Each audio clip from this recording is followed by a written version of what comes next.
Hey there, welcome to our channel. If you're new here, hit that subscribe button and make sure to turn on notifications. You see, the coagulation cascade is this big, funky system in our bodies that makes blood clots. It's got two main ways to work, a little bit like two different paths leading to the same destination. First up, let's talk about the intrinsic pathway. When our blood gets damaged, like when a cut exposes our muscles, this pathway kicks in. This way, things like factor 12, factor 1, factor 9, and factor A all start getting really excited. They'll then start working together to create clots. Next up, we've got the extrinsic pathway.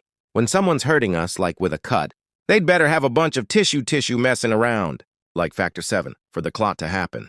So here's how. Tissue factor from the hurt tissue goes on to meet factor 7, and that's when we see all the factor X's, I's and XI's coming out of the woodwork.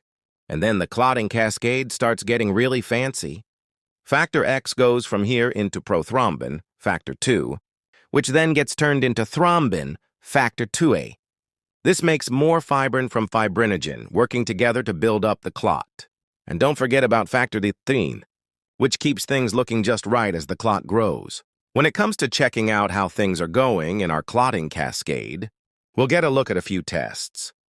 Prothrombin time, PT.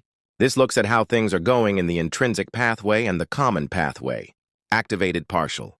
Thromboplastin time, APTT.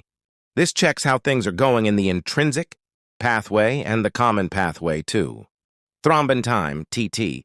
This gives us a look at how things are going in the conversion of fibrinogen into fibrin, fibrinogen level. We sometimes need to look at this to see if things are low enough to have that factor cause trouble. Platelet count, sometimes. These numbers help us see if there's too many or too few platelets around. And remember, the best way to keep our bodies working right is to look after them. We're all about making things easier for you. If you see a story or something that looks interesting, hit that like button or subscribe to our channel for the latest cool stuff. And if you have any questions, just let us know in the comments below. Have fun!